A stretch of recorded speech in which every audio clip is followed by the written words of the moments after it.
Radhenvar agus Falcha, good morning and welcome. It's lovely to see you all here this morning at this public board meeting of NHS Highland. So a warm welcome to, of course, our board members, and welcome also to any members of the public and press who are joining us today at this virtual meeting. Before we get going, just some usual housekeeping bits and bobs. So as you can probably see on your screen, the meeting is being recorded and that gets uploaded onto our website later on. Just also to remind people, if we want to make contributions or ask questions, please use the hand function. We don't use the chat function in this meeting at all. So if you need to contribute, you can use the hand function and I will come to you in turn. It's nice if people can keep cameras on. It's nice to see faces, particularly if you're talking, but I know that sometimes if your internet connection isn't very stable, then obviously switching off your camera helps a little bit, but I will let you all assess that as you go along. So before we get into the substantive items on the agenda, just a few words of thanks to some colleagues who have moved on or are moving on, and also welcome to some new members of the team as well. And we always try and capture all the comings and goings as we go along, but sometimes the timing is a bit off. So first of all, we would like to say a really big thank you to Dr. Tim Allison. So he's not here with us today, but he finished up not so long ago. So Tim joined us in July 2020 as a highly experienced Director of Public Health. He was previously Director of Public Health in the East Riding of Yorkshire, and he worked in local government and the NHS, and was a former honorary secretary of the Association of Directors of Public Health for the UK. He worked in research as a hospital doctor, studied medicine in Cardiff and Cambridge, where he also, fun fact, studied Anglo-Saxon, Norse and Celtic things. So he had a broad range of interests, as we knew, and he managed to bring that into lots of his work that he did with us as a board. He really interested professionally in musculoskeletal disease, coastal health, physical activity, did lots of cycling, as some of us might know. He ran recreational public health cycling events as well.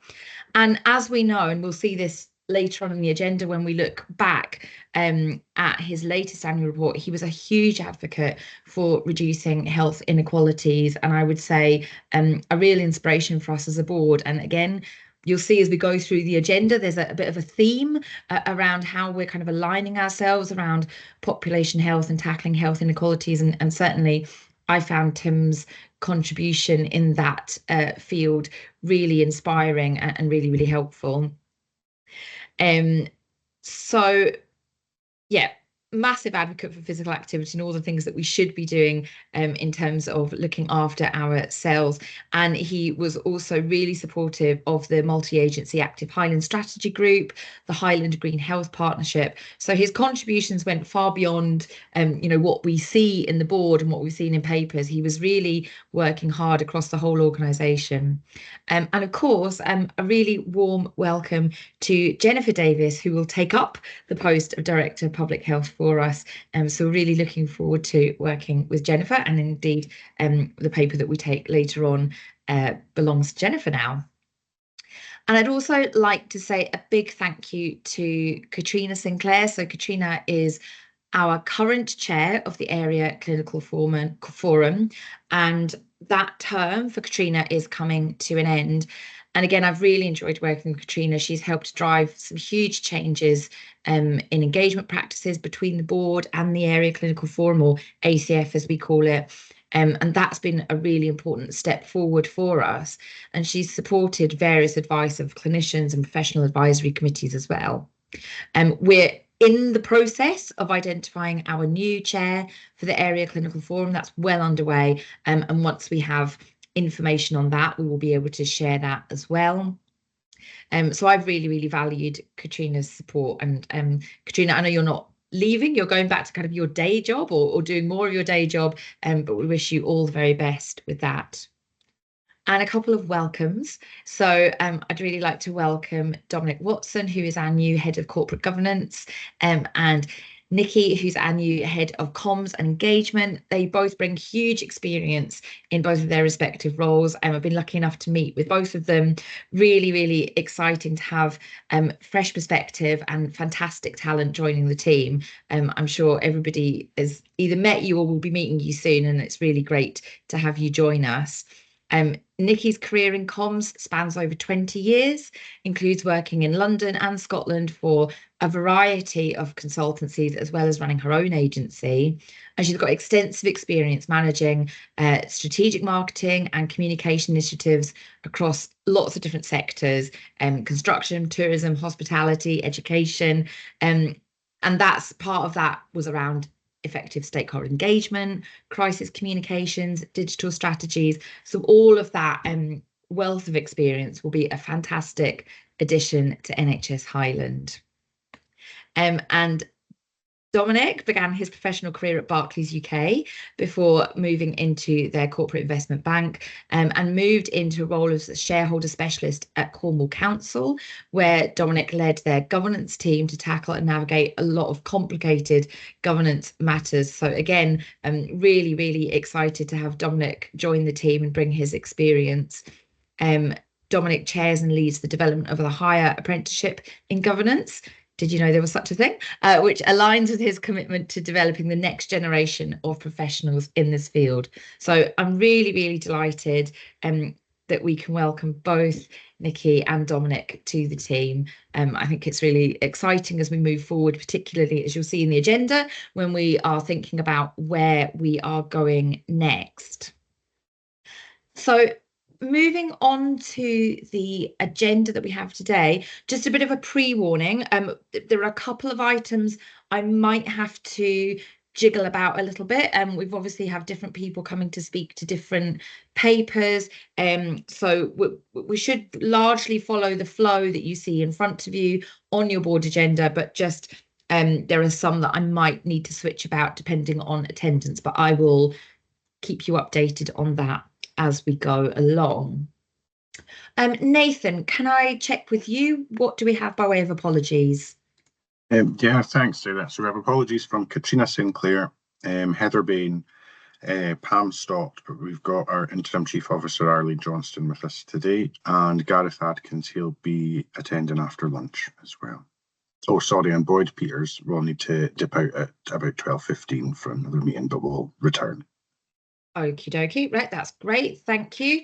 I'm not seeing any other apologies. So 1.2, declarations of interest, please.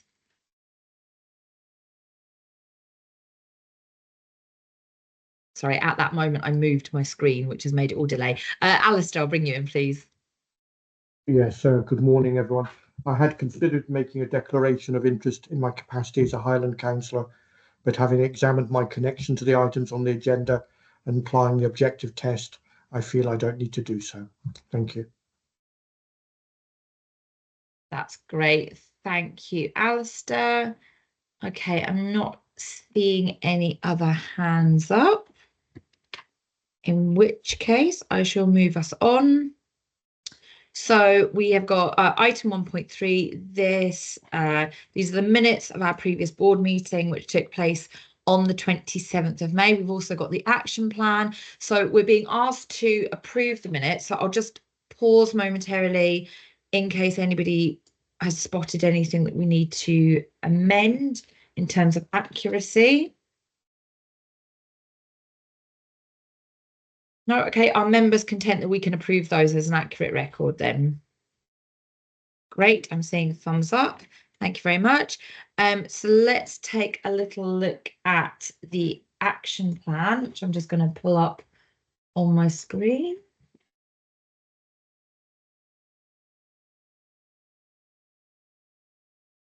Which is taking a little while, sorry.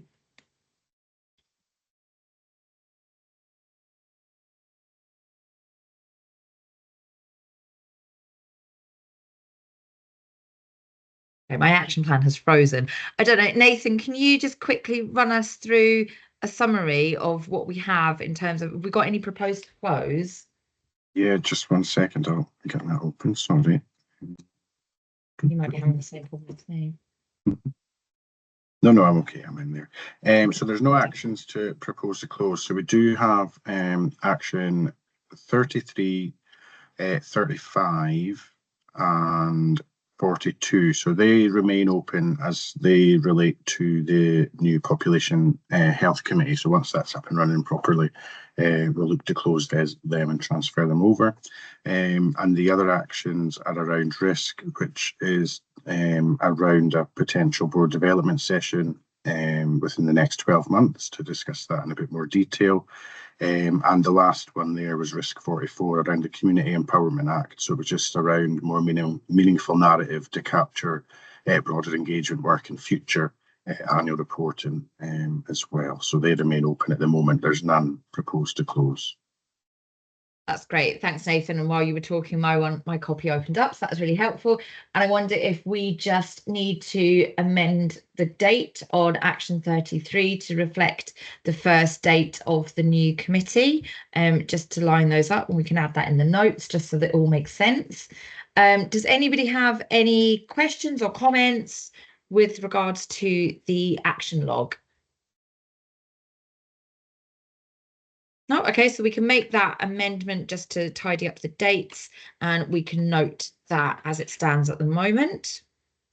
So I'll just check before we move on. Matters arising. Does anybody have anything they wish to raise under matters arising? Okie dokie. In that case, I shall move us on. So we're at item number 2, and I'd like to invite Fiona to speak to her Chief Executive's report, please. Thank you, Chair. Good morning to board members and to everyone else who's joined our call this morning.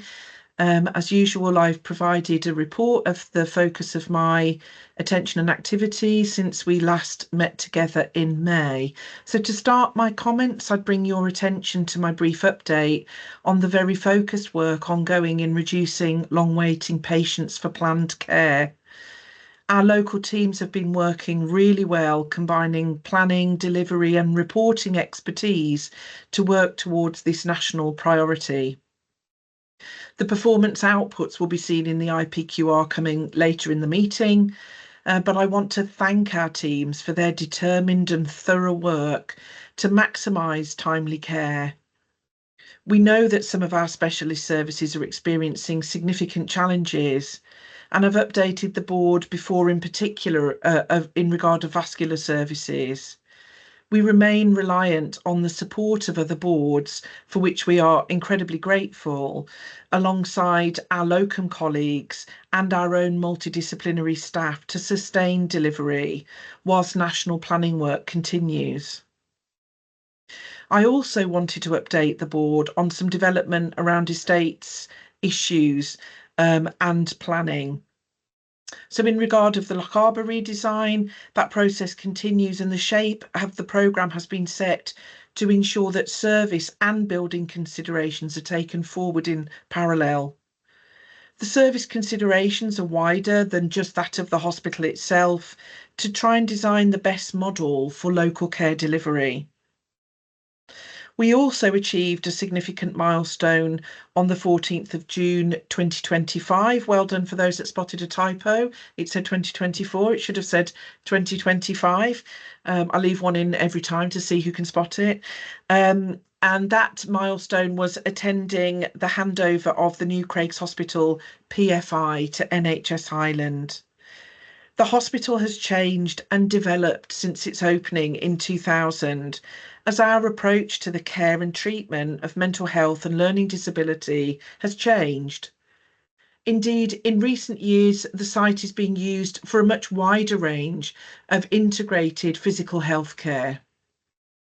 I was delighted to meet some of the staff transferring to our employment and to see the facility being handed over in such good condition. I would like to thank our partners Robertsons and Dalmore Investments for working with us to create such a smooth handover. You will also see from my report that progress is underway on utilising the capital made available to support our business continuity investment plan. Several sites will benefit from improvement in fire compliance upgrades. And in line with the public sector reform agenda, we have arrangements in place with both our partner councils to maximise co-location and joint investment opportunities. So to finish up, a couple of pieces of good news items that have occurred in the last couple of months. And I particularly wanted to draw out my congratulations to Chelsea Main, winner of the 2025 Nursing Support Worker of the Year at the RCN Scotland Award, which is a fabulous achievement and something I'm particularly pleased to see with my own background in mental health nursing. But also a huge well done to the neonatal unit, who've achieved a prestigious UNICEF Gold Award through the Baby Friendly initiative, which demonstrates an exceptional level of care, meeting national standards in supporting breastfeeding, parent-infant relationships, and a commitment to family-centred care. So well done to the team in the neonatal unit as well. Thank you, Chair. I'll pause my comments there, but I'm happy to take any questions on the content of my report. Thank you. Thanks, Fiona. That's really helpful. As always, you've done a good job of kind of rounding up lots of different items across the organisation. I'd just like to also echo and congratulations to Chelsea and the team in the neonatal unit. That's really, really great work, and so fantastic that it's been recognised through those awards. I do maybe have a couple of other questions and points, but I'll open up to give colleagues the opportunity to ask you about some of those items. So Graham, I'll bring you in first, please. Good morning. Fiona, it was interesting to read your report about the handover from New Craigs. A lot of us will remember when PFIs were launched and all the subsequent debates, but it's been good to hear about the flexibility that we were able to do and the condition which it was passed back. Are there any other PFIs in Highland? There are, and I wonder if I could hand on to Richard to give you an outline. Oh, look, he put his hand up. I love a volunteer.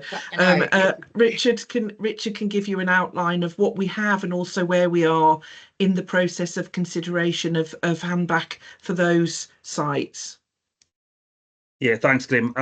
Invergordon Hospital's at PFI. It was part of the same deal as the New Craig, so it's the same type of contract. So it's with Dalmore Investments and Robertson's.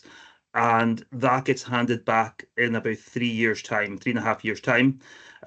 We've kept the consultants we had working with us on the New Craig's PFI on for a further 6 months with support from Scottish Government to do a handback readiness report. So we'll be a wee bit further ahead of the game than we were with New Craig's on that one. And the other PFI we have is the Midargyle Hospital down Lochgilphead.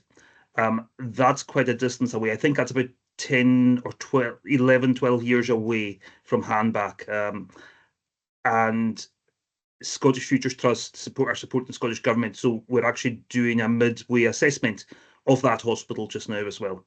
So we work quite closely with Scottish Government and Scottish Futures Trust on the PFI handbacks. Thank you.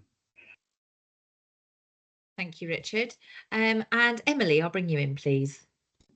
Thanks, Sarah, and thank you, Fiona. I also had a question about the PFIs, but that's been covered, thank you. And just wanted to say it's really good to see the good news stories being shared. I know that that's an iMatter theme that comes up quite a lot around recognition and celebrating staff achievement. So although it can be really easy to focus your time and indeed the report on the challenges that we're facing across the organisation, I think it is still really important to recognise those achievements. So thank you for doing that. I absolutely agree with that. Thank you, Emily. Just a couple of things that I wanted to touch on, and then I'll bring Jerry in afterwards. So really, really pleased to see the update with regards to Loch Harbour. We know how important it is that we're moving that work forward, not not just in terms of, we're obviously in the context of capital, we talk about a building, but actually it's what it means for the solution across the whole area. And of course, buildings are just a part of that. So I think I'm really, really excited to see that moving forward and what that means in the broadest sense about how we design services within the community as well, and how that will all link together. So I think that's really, really great that is moving forward and that we're keeping the energy up around that. And also really pleased, we're talking more and more about joint estate and investment, which you touched on there, Fiona. And of course, it really aligns to that public sector reform agenda that we know is a driver, but also we know that for our communities that is what makes sense. In our rural and island communities, but also some of our bigger places where space and resources are not always in abundance. So I think it's a really good thing to see. And although it will be new and it'll be different, and there'll be, I'm sure, lots of hoops that we need to jump through and barriers we need to overcome in that partnership space, I think that's a really, really positive thing for our communities. I just also wanted to touch on the vascular and indeed echo your thanks. And I think on behalf of the whole board, we extend our deepest thanks and tribute to Mr. Wolf and indeed his colleagues who have been working so incredibly hard to sustain the vascular services in the way that they did. And as you said, Bernard Wolf worked for decades doing that. So I think it's really important that we pay tribute to that and say thank you to that. But recognizing it's still very difficult. And, I note your point about what we have in place is working right now, but it is not a permanent solution. And I think we should also extend our thanks to colleagues in other boards who are supporting us with that in that networked solution. That is very welcome. I shall pass over to Jerry because Jerry's got a question or a point he wants to make. Jerry? Thank you, Sarah. A very quick one, just to follow up on the vascular point, Sarah. As well as recognising, I'm sure, the complexity of the discussions that are going on. I think Fiona makes the point that what we've got at the moment is not a sustainable solution. And I just wondered what the timeline might be towards probably agreeing a sustainable solution across Scotland and then beginning that implementation journey, because I'm sure one will not follow the other immediately. Thank you, Sarah. Thanks, Jerry. I'll make a comment and I'll also see if Boyd wants to come in. He's been very closely tied to this work. I think it would be difficult to commit to a specific timeline at this point because part of the complexity has been a difficulty in getting a consensus view of the right model for the Scottish combined solution, if you like, where the balance of hubs and spokes will be and what investment will be needed both in the fabric of the building and in staff and skills to make sure that that hub and spoke balance, once it's established, it is fully operational. So I can commit to come back and bring further updates on vascular. It feels like today won't be the last time we'll be talking about vascular services. And obviously we're having, if you like, a two-track conversation because we're having one conversation that's around the sustaining of safe services in our current model, alongside trying to contribute to that national conversation about the balance of hubs and spokes across Scotland. So when I have more certainty from that national work about timelines, then certainly I'll commit to bring that update back to the board. But I'll just see if there's anything Boyd wants to add to my comments. Thanks, Chair and Chief Exec. Jerry, it's very much an active situation. It's been very slow to achieve a longer term plan, and that's because our situation has exposed the difficulties right across the whole country in achieving adequate services sufficient that other boards can also support us in the new forms of treatment that are available and in working in the modern ways that are also available. So therefore it's going to take some time, and we will actively participate in those national discussions, even though the majority of the solutions will sit outside of Highland, but we have to construct services which allow most of our patients to still be managed locally, and for the vast majority of the relevant investigations to be done for patients here.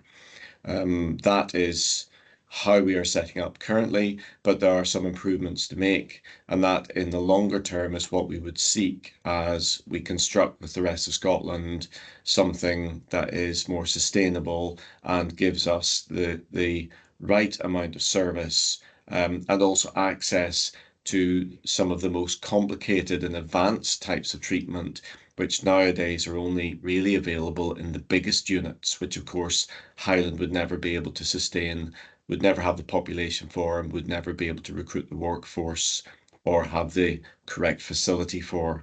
So we will work within the Scottish system as we try to further our cause, but also to find a long-term solution for the whole country.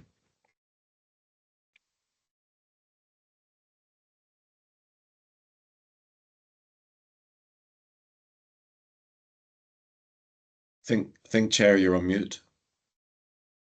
I am. Karen, were you coming in on vascular, or was it on? Yeah, I'll bring you in, Karen.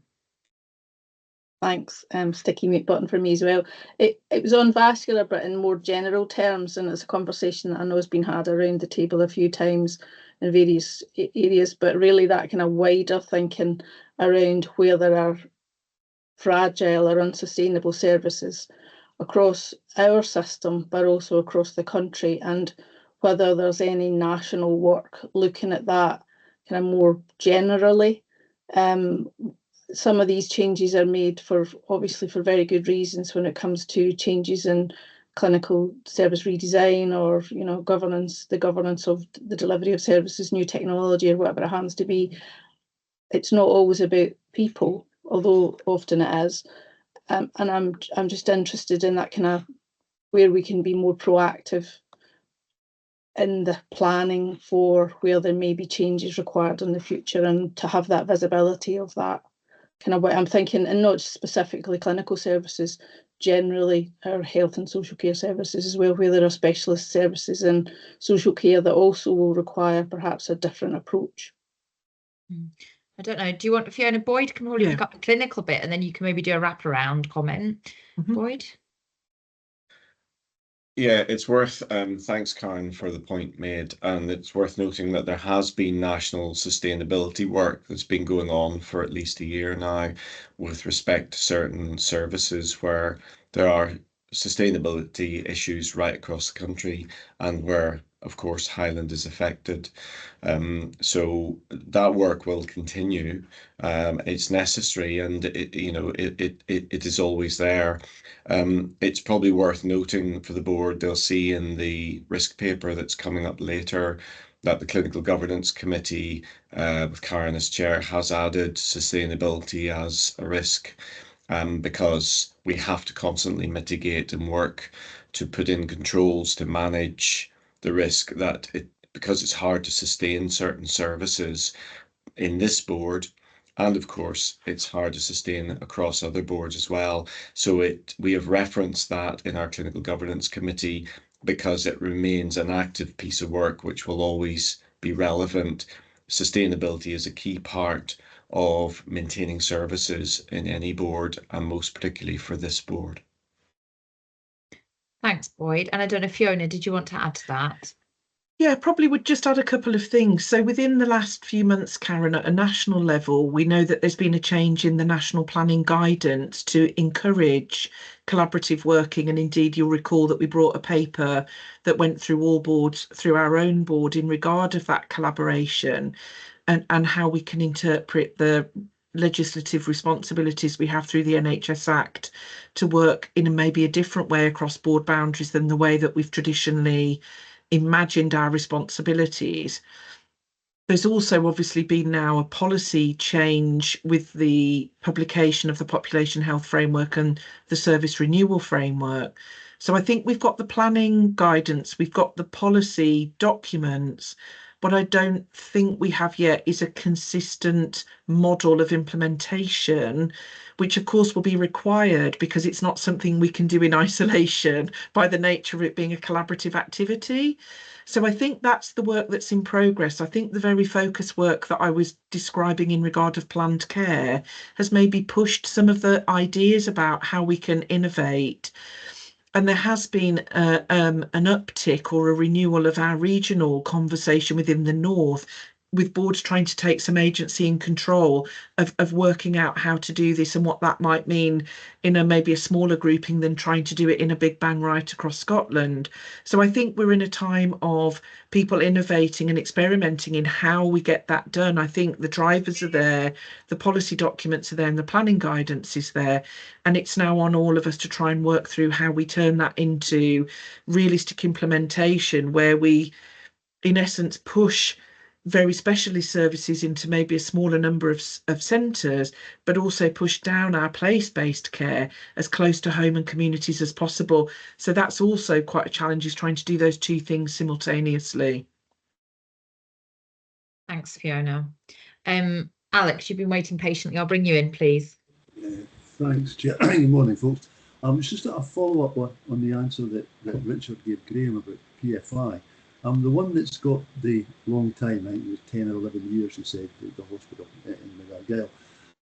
As well as the mid-time review of condition of the hospital, etc., has anybody looked at the cost-benefit analysis of reducing the actual time we take it over?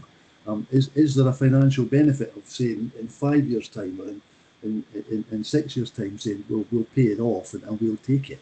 Or is there financial penalties which stop that happening? Thanks. Thanks, Alex. And Richard is ready to come in and answer those questions. On you go, Richard.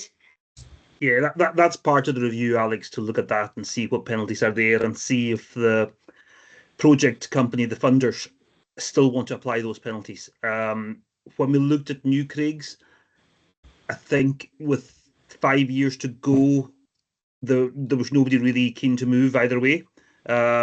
So this will be the first time we've looked at this far out.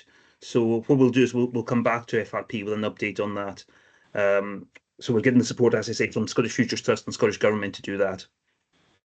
Thank you. Okay, that's great. Thank you, Richard. And one comment I forgot to make earlier at the top of your report there, Fiona, obviously you talk about the massive effort around the 52-week wait and the work that's happening around that. And I suppose I just wanted to pick up the fact that we had a really, really good development session on that. And I know, Fiona, you were on leave, but we had the opportunity to speak to the leads around that, and it was a really, really good session, because I suppose obviously this meeting in public is about, you know, that assurance and the evidence and the data to give us the assurance or not. The development session gave us the opportunity to really understand the complexity of work that goes into driving that improvement. And I think whilst, you know, we as a board stay in that strategic assurance space, having that development time to really understand the work that's going on behind the scenes was, I think, incredibly valuable. And I would echo your comments about the kind of the enthusiasm and the determination that's been shown. And I think that was really evident in the development session where we had the opportunity to speak to some of those people leading that work. And you could see just how much is going into that. So I just wanted to pick that up as well. So that was up at the top of your report. Okay, thank you, everyone. I'm not seeing any other hands up, so we are being asked to note Fiona's update, which I think we can happily do. So we're going to go around now our various governance and other committees to look at minutes and also get those assurance reports from the chairs.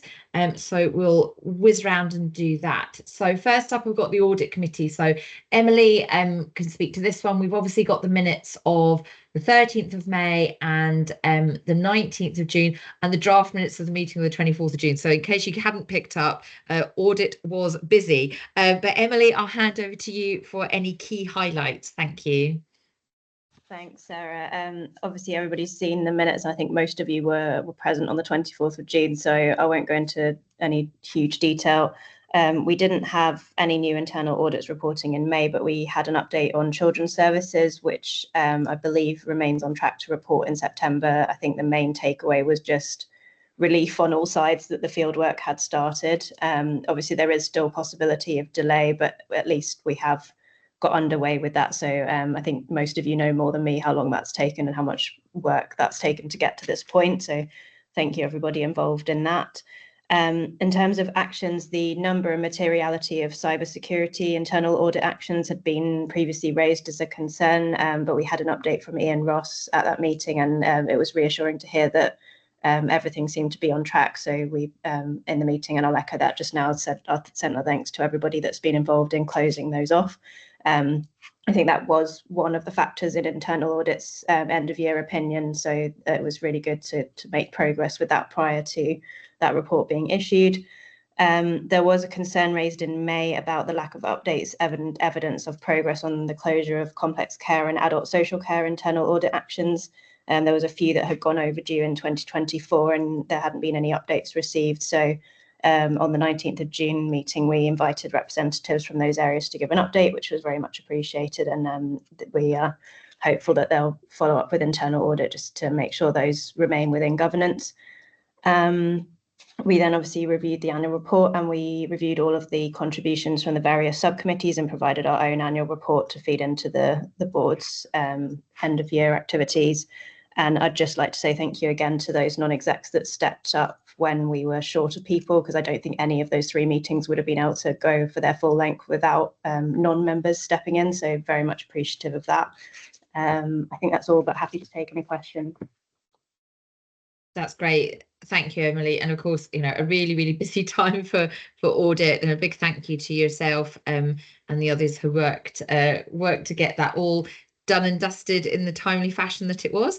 Any questions or comments for Emily? No? Okay. Thank you, Emily. That's great. So next up, I've got FRP, and I'm going to invite Alex to speak to that. So we've got the agreed minutes of the 6th of June, sorry, and a summary of the more recent meeting earlier this month. So Alex, any highlights you wish to bring to the board? Yeah, quick couple of highlights here, Sarah. The 6th of June meeting, we had the budget update, and that included the draft response to the Scottish Government, recognising the remaining risks to achieving the 3% cost reduction and the balanced adult social care position. And that risk is in the risk register, and that will continue to be monitored as we go through the year. The annual delivery plan Q4 update was also presented and endorsed by the committee, and that's a submission that goes forward to the Scottish Government. Again, that was fine. IPQR was presented, but we were specifically looking at and it was mentioned earlier on, about the outpatients and the TTG performance. It was noted that the national weekly scrutiny of this data was in place in an attempt to reduce the long waiting times, and we are actually improving, which is good, but there's an awful lot of work by an awful lot of people, and that's something that we noted. We also had the Environment and Sustainability Update report, looking at the progress towards the net carbon zero target date of 2030. That's a very challenging date, both locally and nationally. To be honest, I don't think we've got any hope in hell of achieving it. However, there are discussions going on with national colleagues, and we'll see how we get on with that. So that was the 6th of June. On the 11th of July, we looked at the month 2 financial position, and we'll hear more about that later on in the report. We had a very good report on the progress of the NHS Highland's digital delivery plan, and there's been very good progress in certain areas there, and that was good to see. But it was noted that the work required to take the digital front door project forward, now this is one of the ones the Scottish Government are pushing ahead with, that may have a significant impact on the resources and the work that we've got to do for our digital plan. So it's something that we're going to keep an eye on there. We reviewed the risk register. The financial risks associated with the last financial year have been closed, and we knew that the risks for this financial year have been opened up. And with that, I'll take any questions if there are any. Thank you. That's great. Thank you, Alex. That's really helpful.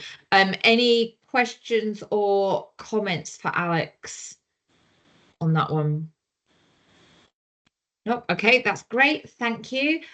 Staff governance. So we've got the minutes of the meeting on the 6th of May and a summary of the meeting held at the beginning of this month. I'd like to invite Philip to speak to this one, please.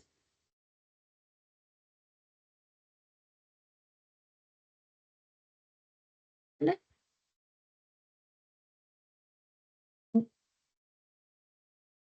I can't hear. I can. Not getting any sound for that. Yeah. Okay, what we'll do, Philip, it seems like you're possibly having issues with your mic because we can't hear you. But Can you hear me now? Oh, yes, we can hear you now. Yes, perfect. Can you? Okay, thanks. Sorry about that. Yes, we have the set of agreed minutes, which Steve took us through as summary points in the last meeting. So they're there to be read. The meeting of the summary points that we have for the 1st of July, we've got a number of key points which I was wanting to raise. They're there in bullet points, and I'll actually take them with the first one being the last one, the positive performance of the Finance Directorate. So we received a very positive presentation from Helith, who shared some very positive improvements that has been going on in her directorate vis-a-vis their performance. So they've managed to achieve an uptick in their appraisal rate, carrying out their appraisals, and at that point in time they were sitting at 60%. Their statutory mandatory training, they'd managed to achieve over 96% in that area, which is a huge achievement. They've also had some more day-to-day success with procurement and the travel team, who, although they've increased their workload, they've reduced any backlogs which were there. And if anybody gets the opportunity to review that presentation, in the tape of the, I don't know, it's not a tape, it's digital, but in the recording of the meeting, then it would be worthwhile. It was described by one of the committee members as inspirational. So yeah, really wanted to point that out. The other issues or matters that came up, which are to be pointed out, were the staff governance monitoring group. There was an update there, and this is a group that is progressing, and it will continuously review the staff governance standards. So in line with the area partnership forum, they've had discussions, and although it's slow, progress has been made to have the first meeting of this group. In terms of statutory and mandatory training improvements, the improvement figures were shown at the meeting of the first, and there's been quite a bit of work done to disaggregate bank staff from full-time employed staff or part-time but permanent staff. And in doing that, the figures took quite a leap forward, and they were actually a true representation of what we've done with our staff, rather than us reflecting the fact that some of the bank members hadn't been trained in some areas. Actually reflected what the proper position was and should be. And the last thing to mention is our ongoing review of risks within staff governance. So we've got a workshop where we're going to be reviewing the risks, or a piece of work, I should say, where we're re-reviewing the risks. We're going to start with a kind of blank page, if you like, and take it from there. And that'll fit into the review that the board is doing with the strategic risks. So we hope to kind of dovetail with our review so that we don't have outdated risks there. And there was a suggestion that we present our risks every other meeting, but I think whilst this work's ongoing, we're going to maintain the status quo at the moment, where we will review the risks at every meeting until we've had a revision done. Thanks very much. That's great. Thank you, Philip. That was really helpful detail. And you're right, actually, members, obviously we sometimes will attend meetings that we're not necessarily members of those committees, but we can dip in to listen to more detail about the work that each committee is undertaking, and of course those are available for board members to look in. So as Philip's recommendation, we can dip in and have a look at specific items of interest. That was a really helpful update. Does anybody have any questions or comments with regards to the work of the Staff Governance Committee? No, okay, that was great. Thank you, Philip. I will move us on to the Highland Health and Social Care Committee. Jerry is going to speak to this one, and we've got the agreed minutes of the 7th of May and also a summary of the meeting right at the start of this month. So, Jerry, I'll invite you in, please. Thank you very much, Sarah. As always, like all committees, we had a very full agenda, but I'm pleased to report actually the very timiest distribution of papers and the quality of papers, I think, made for a lot of enhanced discussion. So I said it at the committee, but and I'll reiterate it here. My thanks to everyone for their contribution to the papers, and I think it demonstrated the benefit of getting them out early. A few issues I'd probably just like to draw board members' attention to. We reviewed the year-end financial position for the partnership, which, as Helen had previously reported to board, come in as we had anticipated. And I think the assurance we took from that through the committee was actually the lack of variance or the lack of movement from where we were early in the year. We knew where we were going to be, and I think we can take quite a lot of assurance from that. It doesn't change the answer, but I think it gives us a really solid understanding of where we are. We looked at the plans moving ahead for 25-26, and I think there was recognition moving forward into 25-26, notwithstanding the adult social care overall funding position and the position of the board. The actual delivery of the 3% savings target will require a lot of input from the staff, and we're going to pick that up on a regular basis through committee. And again, it's probably just worthwhile bearing in mind there that there is also a 3% savings target on the adult social care, just to make sure we're treating everything equitably. So that's got to be factored into that as well. So I think there's a challenge there as well. We received a really excellent update on primary care, and I think just picking up on the point of some good news story, I think we've got to recognise the recruitment to the vacancies we had in Inverness. The Invergordon and Allness medical practice. We're at full establishment there again, which is really welcome news. We still have about just 4.9 vacancies in the 2C practices across the board, but the position is probably steadily improving. But unfortunately, our vacancies are probably targeted in a few specific areas, so those areas feel the pinch of those.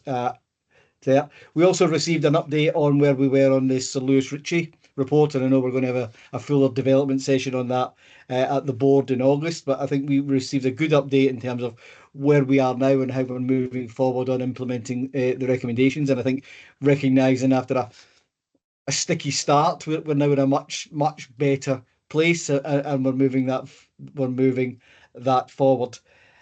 We received an update as at the 2nd of July on the Sutherland Care at Home position. And I'll maybe ask, once I'm finished, ask Arlene just to come back in and give us an up-to-date position exactly where we are.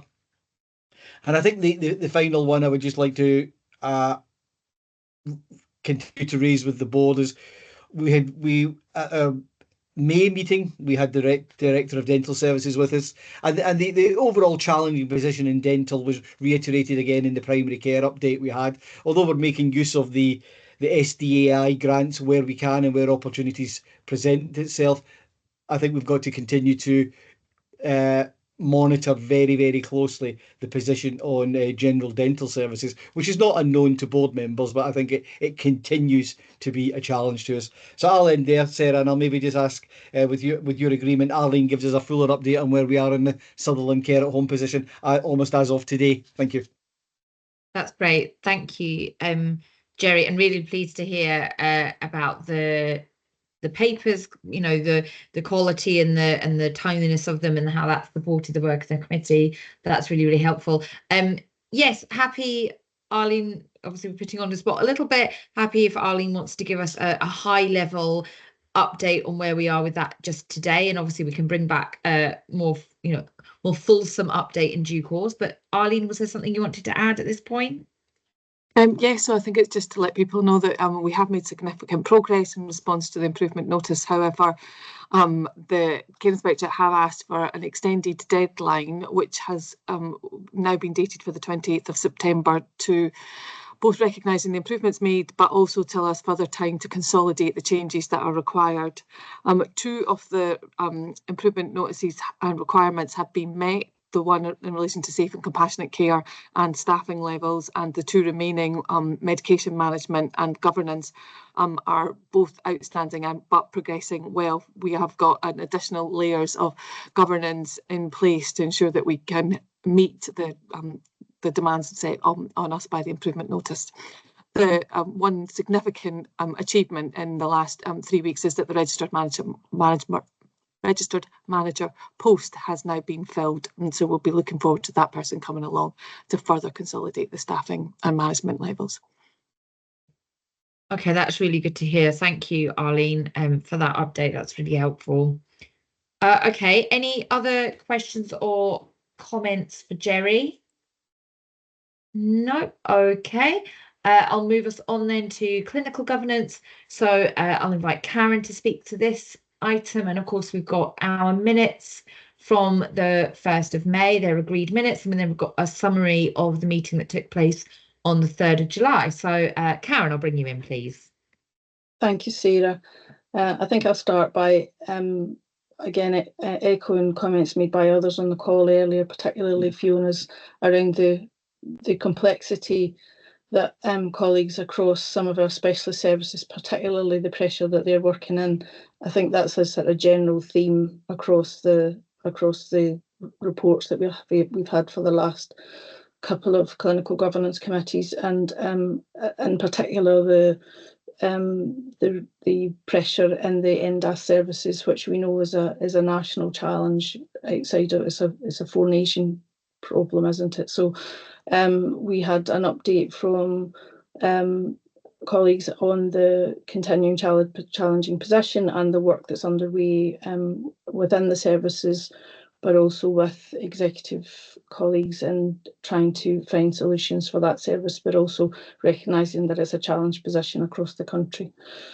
We had our usual area reports, which provided a huge amount of information as always.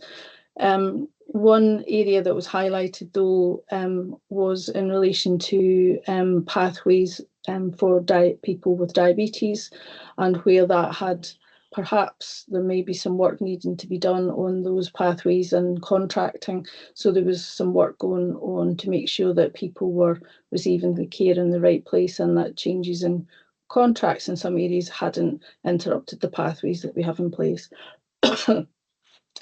So that was something that was definitely an area of interest for Highland Health and Social Care Partnership, and we were waiting for a bit more information on whether it was impacting in Argyll and Bute. We had a really good report on information assurance and some interesting discussion around that in relation to subject access request, and how more challenging that is with the introduction of electronic patient records. So we will be looking forward to further information coming forward around that as that moves forward. We had again a really good strategic plan from pharmacy services, which I think is the first time it's been a plan that's covered both primary and secondary care, and so that was I would say ambitious and quite inspirational, and great to see such great joint working across the system. I was pleased particularly to see more encouragement of the use of care opinion, and quite a lot of effort going in to try and move that forward, because obviously for service users, for particular types of service users, it's a really quick and easy way to get information into us, and if it's used properly, it can give us really good intelligence around how people are feeling about our services. So hopefully that will be something that we'll continue to develop.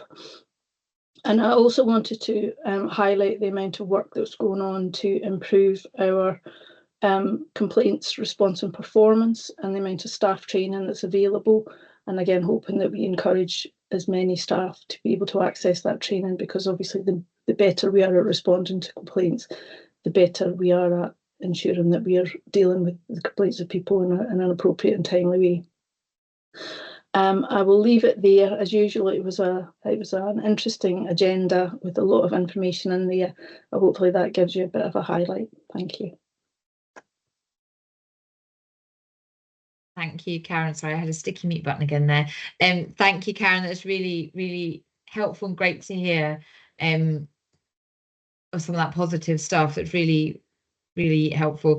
And hopefully, sorry, Karen's got a drink there. I know you've not been well, Karen, and you powered through that. Well done. Has anybody got any questions or comments for Karen around the work of Clinical Governance Committee? Okay, thank you, Karen. That's really helpful. Oh, sorry, Louise, go on. Thanks, and I did just want to reference the fact that at the minutes you've got there, and at the most recent meeting there was a lot of discussion about NDAS, which Karen's highlighted. I just want to give assurance that from an executive point of view, we are absolutely working in all directions to try and find the best resolution for that. So it's just to add that to Karen's points. Oh, that's good. Thank you, Louise, for adding that. That's helpful. Okay, I'm going to move us on to Area Clinical Forum. So we don't have Katrina with us today, but I don't know, Nathan, did you want to come in? Yeah, sorry, sir. I can provide an update if you'd like on the last two meetings. Yeah. So it was a wee while ago. It was January was the last meeting, due to some quality issues, and there's an agenda item later on around picking that up. So in January, the forum received an update on the confidential contacts options that's been progressing. There's also updates received in terms of some insights around service sustainability, professional leadership and succession planning, alongside the integrated patient record systems upgrade within acute. There wasn't any new risks escalated at that point in January, but there was ongoing concern around maintaining morale in hard to recruit specialities, which I think is a common theme. And then the forum managed to meet in July, so that was a really productive meeting.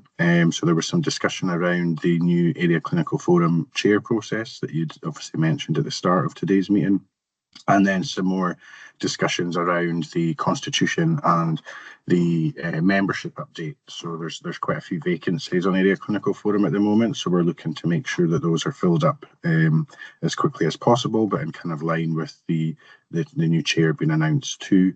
There was a discussion on public protection from Isla, the Director of Midwifery, which was really good.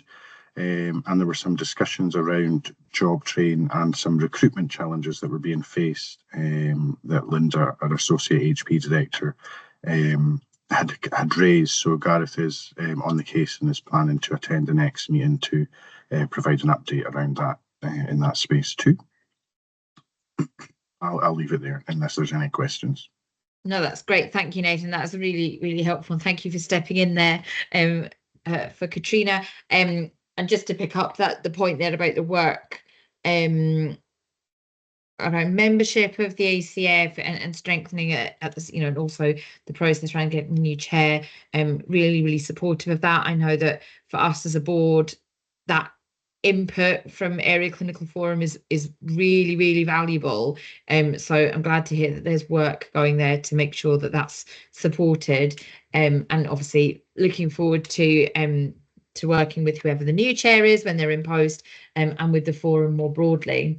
Does anybody have any questions or comments for or around Area Clinical Forum? And of course, we can take, if we need to, we can take questions away and bring them back if necessary. No, okay, well, thank you, Nathan, for doing that. That's really good. And that takes us on then to the Argyll and Bute Integration Joint Board, minutes of the 28th of May. Graham, we're all out of sync, but I'll bring you in for any updates that you want to share. Yes, I did notice just that Boyd had put his had raised his hand, Sarah, and I think you maybe just missed it at the switch over there. Let's see then. Boyd, did you want to come in? Sorry. Yeah, sorry, I didn't want to interrupt your flow, Chair. No, just also to thank Nathan for stepping into the void, but also to note, board members will remember that there was a very successful, with our chair Katrina, we had a very successful joint board and ACF session. And I would certainly encourage that when we have the new chair in place and when we have all vacancies filled, that we perhaps give thought to a repeat of that event. Last time we looked at the quality strategy and framework, and something like that where there is a crossover between ACF and the board would be a very useful session indeed. So it's worth noting that ahead of that change in personnel. No, that's great. Thank you, Boyd. And I agree that was, a really great session that we did in partnership with ACF. And absolutely, and that's a conversation I've had with Katrina as the outgoing chair, and obviously with Nathan and those supporting that process. Absolutely right. But I completely agree, Boyd. That's something we need to build on and continue. So yeah, no, that's great. Graham. Thanks. So the eagle eye among you will have noticed that our meeting was in Oban on a glorious day in Oban, just picture perfect. And this is part of our plan to have our IAB meetings around and about in Argyll. So that was a great start. In the morning, we split into two groups. So obviously, you're not seeing that in the minutes, but the idea was that gave us the chance to see it firsthand, what's happening locally. And we had a focus that day on some of the preventative programmes that were about. So it was really an excellent start. As we then had our meeting, obviously getting used to something new, and we had something interesting at the beginning that I want to mention. It's just got a one-liner at the beginning that the board received a representation of a petition, really, from the residents of Bute in relation to Thompson House there, and what is certainly a stalled development because of money. The Bute Residents Association had put together a great, really a great package of, outlining their importance, and it reminded us at the board just the challenges that we face when you're making decisions, the pressure on the council funding as well in terms of capital developments. But I think it also reminded us the challenge of delivering services on the islands, how important a service like that is. So obviously there's no quick response to the Bute residents, but I do think it's worth highlighting just the work that people had put in locally to try and bring their case to the IGB. On a similar vein, you'll see from the minutes that as we look to try and meet our budget targets, we're having to consider different actions, and we're looking at the impact assessment for these, how these impact assessments are carried out, and very complex. Guidance tends maybe not to be quite as clear as we would have hoped, and does seem to be very widely interpreted about impact assessments. A real dilemma, and certainly when we're trying to deliver the best services that we can, it's important to get these right. So these are being worked away at just now, and trying to adopt the right report. The right approach, so that we get good reports back from these. And we also, you'll have also seen from the minutes just about the different representations from carers groups, and we've been considering how we, the particular challenges, for example, that the different carer groups have across Argyll and Bute, but also our carer reps on the board, and the challenges that they have being in the positions that they're in, and we're going to be returning to that as an IGB in our development sessions to look at how we both support and encourage but continue to make the challenging decisions that we have to as a board.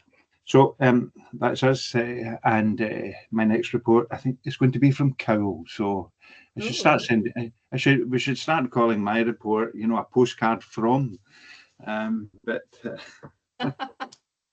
Excellent. Oh, I mean, just on that point, I'm really, really pleased that the IGB are kind of out on tour. I think that's a really positive thing to be doing. Not an easy thing to be doing across Argyll and Bute, but definitely a really, really good thing to be doing. And thank you for those updates. And I think what you've highlighted there, Graham, is exactly that challenge, and those strategic decisions that are made as we try and move our organisation forward, but actually the impact that has on our communities and how we can work with communities to try and mitigate that. I think you've highlighted those points really, really well. And just while I remember, you mentioned there about impact assessments and how we make sure we're doing those in a way that makes them meaningful and that we get the best outcomes.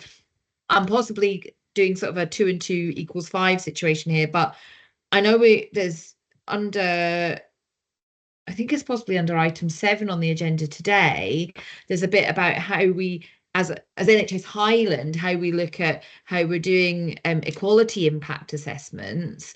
And there's a bit of a linkage there, and I wonder if that's something that we can take offline as we think about, the work that we're doing in NHS Highland in relation to tackling inequalities and how we use our impact assessment processes to support that. And I wonder if we can link that up with sort of the point that you made there and broaden that out a little bit, possibly something to look at outside of this meeting. Yes, and I would just also mention that one of the challenges, particularly in the social care side, has been to keep regular reviews going in different areas, and they are very closely linked. Having a good review and programme in place of social care, regardless of how it's delivered, but constantly reviewing these. It's time consuming when you've got pressure on staff. It's easy for people just to forget, but I do think that they're very closely intertwined with these equality impact assessments. Yeah, absolutely. Okay, no, that's really, really good. Any questions or comments for Graham? No, okay, that's great. Thank you, Graham. So we are being asked as a board to confirm that adequate assurance has been provided from our board governance committees and area clinical forum. Note the minutes and agreed actions from the IJB. Are we happy to do that? Great. Okay, good, positive, thumbs up. Thank you very much. So I'm going to move us on now to item number 4 and 5. I did pre-warn you that I was going to maybe jig about with the agenda a little bit. So here it begins. What we're going to do is we're going to take item 4 and 5 and then take a break, which is not what it says on your agenda, just because it makes sense to take them one after the other in terms of the flow of the conversation. So I'll hand over to Heleth to take us through the 2 items, but also what we're going to do is we're actually going to flip them about. So we're going to take item number 5 first. We're going to talk about the budget setting update, just because that kind of might preempt some of the questions that might have come through from the other bit. But I'll bring in Heleth and she can guide us through the process as we talk about all things finance. So over to you, Heleth. Thank you, Sarah, and thank you for accommodating my change. I thought it just made more sense to take the budget paper first. So at the last meeting, you'll recall that I brought the submitted March plan and asked that the budget was approved subject to the further work that was needed to deliver the Scottish Government request to revise the deficit to 40 million. So today I've brought the updated position, which shares the approach that we've taken to deliver that plan for 40 million. The process we've followed has been shared in the paper, and it was effectively to revise a plan based on our 24-25 outturn which did deliver an improvement, even though overall the position hit our brokerage position last year. There was quite a bit of non-recurrent expenditure within there, so the recurrent position has actually improved. We've done a really in-depth piece of work around refining our 3% value and efficiency savings and our stag work streams as well, just to see if there's anything that we could either bring forward or stretch the targets against those. I think what we're hoping there is that those elements will deliver our 3%, and we're really working through those, and we'll provide some information on that in the month 2 update. And then we did an additional assessment of non-recurrent actions that we could take. And there's a breakdown of those actions that we set out in table 2. Within the appendices, we've included a copy of the full response that went back to Scottish Government. So that outlines some of our challenges, some of our data and statistics, where we are, how we got there, and then sets out those proposals that we've put forward in the paper. And there's also a copy of the letter received back from Scottish Government accepting the revised plan. All of these have been through Finance and Performance Committee. And just to note as well that the risks of delivering the original position around our 3% savings, around the adult social care position, etc., are still within this current plan as well, just that we have some additional non-recurrent actions that we're adding to our previous plan in order to deliver that 40 million. But happy to take any questions at this point. Thank you. That's great. Thank you, Helen. And yeah, sorry, everybody, we flipped that about what we thought it might make a bit more sense in the way that we wanted to discuss things. Okay, questions and comments. Muriel, I'll bring you in first, please. Thank you, and thank you, Helen, for the report. I was just going to ask a bit of detail around the RAC in New Craigs, because bearing in mind that we now are the custodians, to use that term, of New Craigs. Thank you. I'm sure that Richard can give far more detail than me, but the RAC has been part of the handover plan, and it was in a separate building. And we've had a full settlement agreement around that, where we will no longer be using that building going forward. And that's all been safely packaged together. We've had some compensation from Robertson's as part of the deal of the handover. So that's all been dealt with as part of that handover and shouldn't be an issue going forward. But I will pass over to Richard, who has put his hand up with more detail on that. Thank you. Yeah, I think Helen covered it. So as part of the handback, we negotiated a settlement with Robertson's, and the decision was made that we would demolish these buildings. These buildings were back to the old Craig Father building, so that they were actually at end of life, and we will be given a clean site as part of that. So these works are commencing next month. So we've got a separate contract there to have the sites cleared and handed back. And we've received a commercial settlement in return for that as part of the handback process. So we've actually got no RAC liability going forward on that side. That's great. Thank you, Richard, for explaining that. Do we have any other questions or comments for the budget setting update on item 5? Jerry, please.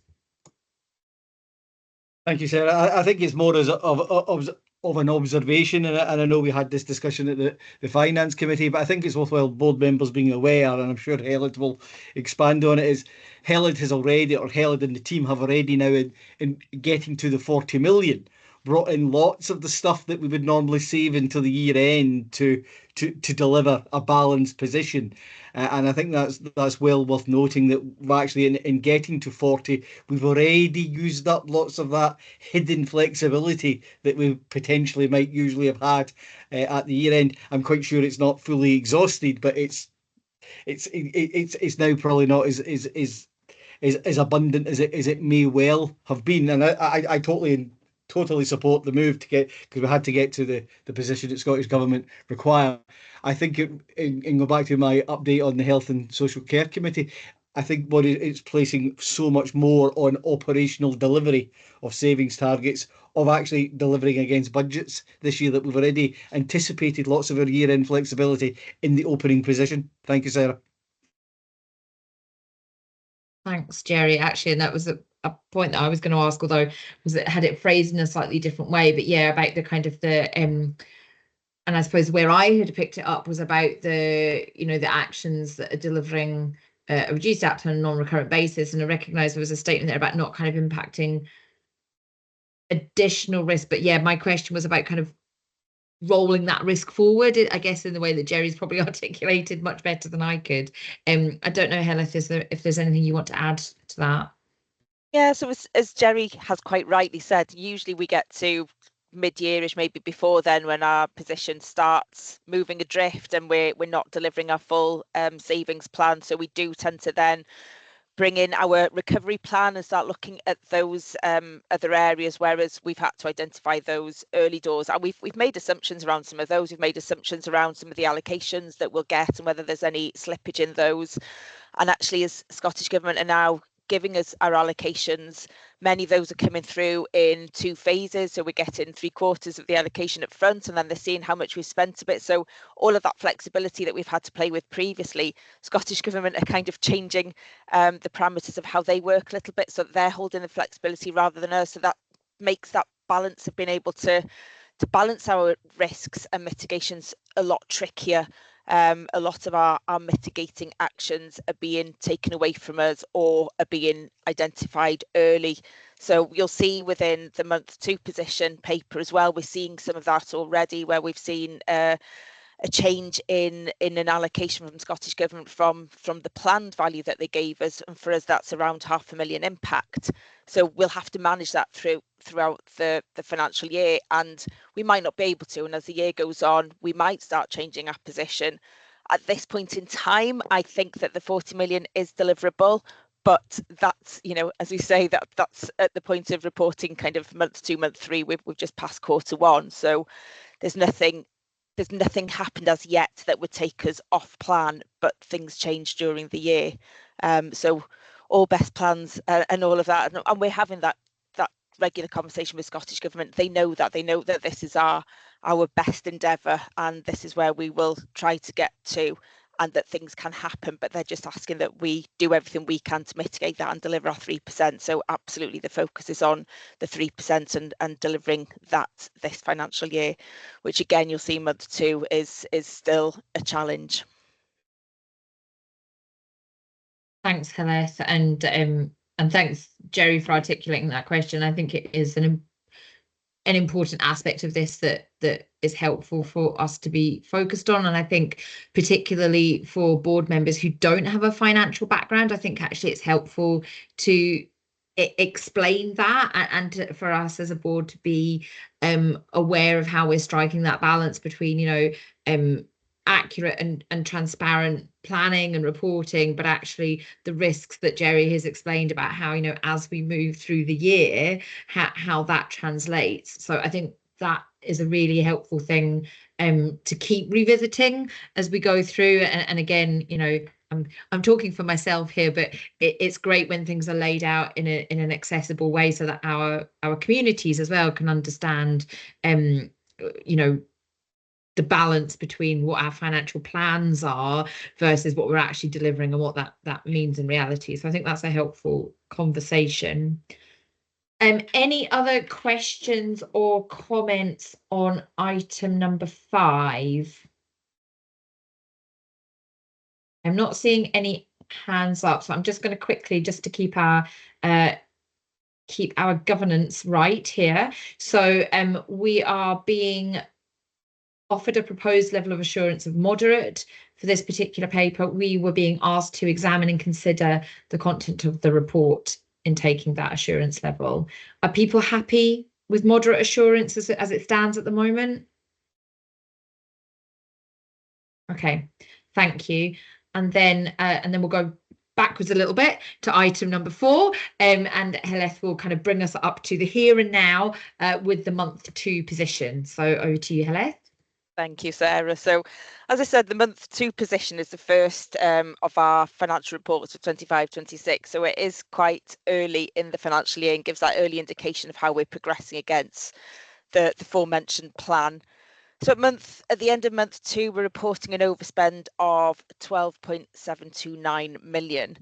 The usual presentation is set out for detailed information throughout the paper, but the key things to highlight at this early stage are probably that one, we are on track to deliver our 40 million. I know it looks as if that's a big figure in month 2, but those non-recurrent actions that we've highlighted in the plan, they haven't been played in yet. So some of those will get played in throughout the financial year, and some of them we can't until the end of financial year. They're around annual leave accruals and such like. So, but there will be actions for us to monitor in how we're delivering against those, so we can report against the different actions.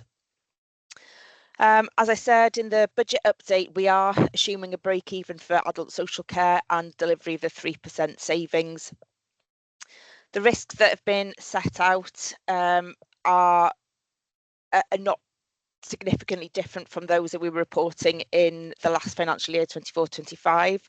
But we've already seen that reduction in allocation, as I've just mentioned. So at this early stage in the year, we're still assuming that we'll manage some of these changes, but we'll have to keep a very close watching brief on these allocations, and even the additional allocations that we're getting. Scottish Government have changed the way they're approaching it, so it's very much they will provide us the money after we can evidence delivery, whereas in previous years we've been set allocations given them, and then the conversations happen afterwards around delivery against that. So we're having to be really careful about managing the money with the performance. So the two go absolutely hand in hand.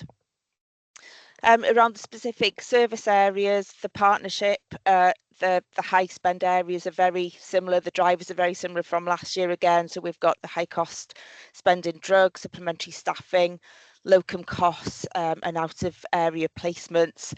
Similarly, in acute, again, we're seeing that the drugs costs are very high, supplementary staffing due to additional beds. We've got the locum spend again, and non-compliant rotas. So we are trying to mitigate all of these. They're all within our 3% saving work streams and plans. Within support services, the biggest drivers of our overspending areas are within e-health, and predominantly due to contract inflation prices, and within the tertiary around out of area placements again, SLA charges and such like. Argyll and Bute are currently forecasting a 786,000 deficit, and we are working in partnership with Argyll and Bute to reduce that deficit. And we've got a lot of information within the pack around the 3% savings. The total target there is 54 million, but that does include the full 20 million additional adult social care gap, which is on top of the 3%. Excluding that, it's around 34 million. There's, as I say, a whole load of detail provided within that pack. We're currently reporting plans of around 22 million against the 34 million, and we are reviewing that on a bi-weekly basis through the Value and Efficiency Group, and that is continually going up. So we are hopefully we'll continue with not just identifying those programs, but actually delivering against them as well. And then just finally, just want to draw your attention to the capital plan and position.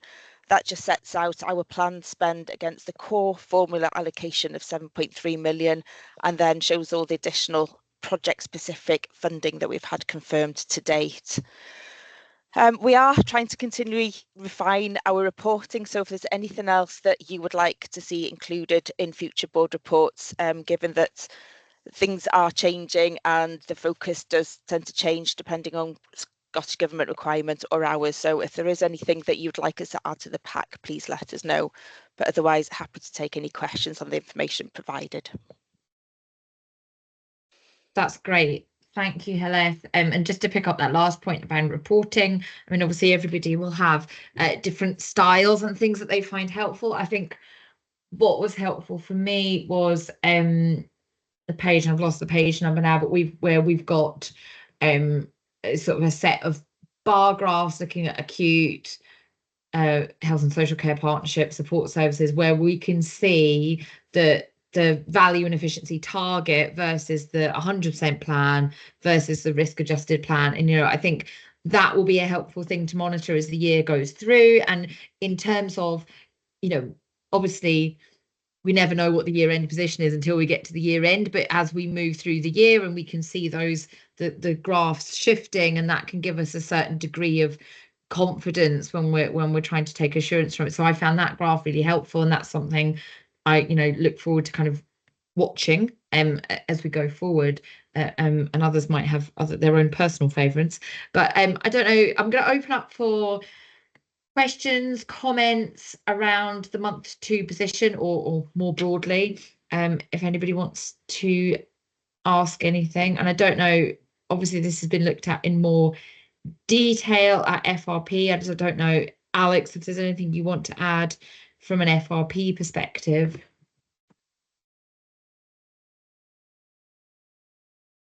My mic's stuck, that's better. I've put the camera off because I'm having difficulty hearing things. It's kind of sticking at times. No, nothing really to add. I think the challenge to get to the 40 million is a big one, but I think we're on our way, and that's good. Yeah.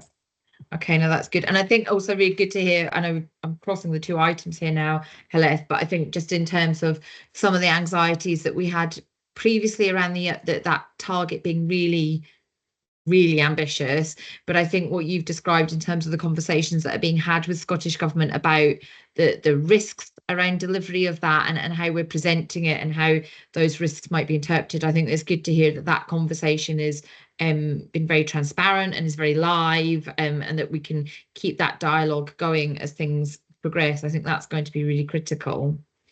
Okay, any other questions or comments for Heleth on either of those items? No. Okay, so just to loop back then, so that was item number 4. We were being asked to examine and consider the content of the report, and at this time we're offering limited assurance for self-explanatory reasons until we're in a slightly more solid position. Is everybody content with that? Fabulous. Okay, great. Thank you, Heleth. What we'll do then is we will now take a comfort break. So we'll take a 15-minute break so you can all stretch and hydrate. And we'll see you back here in 15 minutes for the IPQR.